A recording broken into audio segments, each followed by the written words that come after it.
नमस्कार, आप सभी का स्वागत है हमारे चैनल इंफोटेनमेंट विला में, जहां पर हम आपके लिए पसंदीदा और उपयोगी वीडियोस बनाने का प्रयास कर रहे हैं, जिससे कि आपका मनोरंजन भी हो और आपको जानकारी भी हो। तो उसी जानकारी के सीरीज में हम एक जानकारी ला रहे हैं भारतीय इतिहास के प्राचीन भागों के प्रति, जिसमें हम जान रहे हैं कि विदेशी यात्रियों ने भारत का वर्णन किस प्रकार किया था, या वे जब आए थे तो उस समय भारत कैसा था। तो उन्हीं यात्रियों में से एक था फाहियान, जो कि चीन से आया था और जिसकी यात्रा बहुत ही प्रसिद्ध थी। तो उसके बारे में हमने बहुत सुना है, लेकिन उन्होंने जो वर्णन किया है उसके अगले भाग में आज बात करेंगे पुरुषपुर या पिशावर, जिसको आज हम कहते हैं, उसके बारे में। लेकिन उससे पहले यदि आपने हमारे चैनल को अभी तक सब्सक्राइब नहीं किया है तो आपसे निवेदन है कि आप हमारे चैनल को सब्सक्राइब करें और वीडियोस को लाइक करें और शेयर भी करें। और यदि आपने इससे पहले के हिस्से को नहीं सुना है तो कृपया डिस्क्रिप्शन में लिंक है, वहां से जाकर पहले के हिस्से को जरूर सुने। तो आज हम जानेंगे पुरुषपुर या पिशावर के बारे में फाहियान के शब्दों में। तो आइए शुरू करते हैं।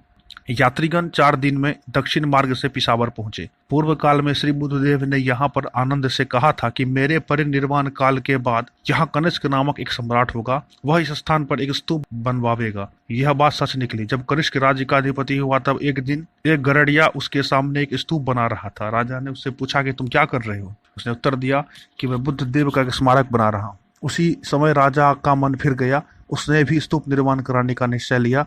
यह गरड़िया स्वयं इंद्र था। महाराज कनिष्क का बनाया हुआ स्तूप 84 हाथ ऊंचा है। इसमें बहुमूल्य रत्न जटित है। फाहियान और उसके साथियों ने इससे उत्तम और सुंदर विशाल स्तूप इस पर्यटन में कहीं नहीं देखा।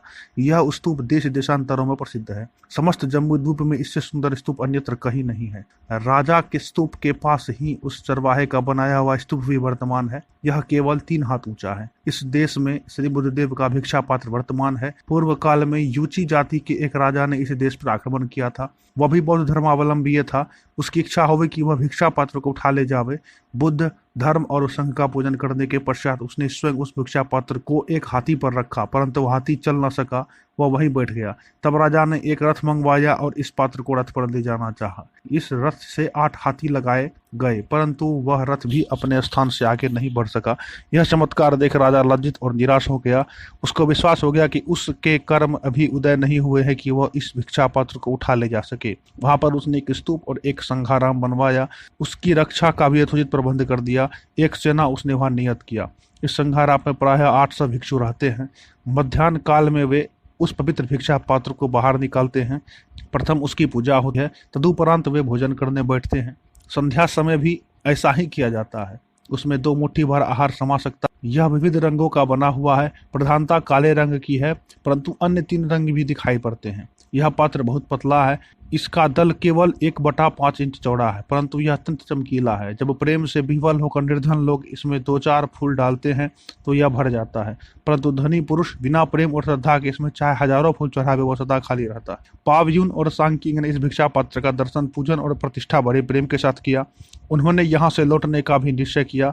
हुईकिंग, हुईताह और ताओचिंग पहले ही नगर देश में बुद्धदेव के स्मारक के तीर्थ करने चले गए थे। यहाँ हुईकिंग बीमार हो गया।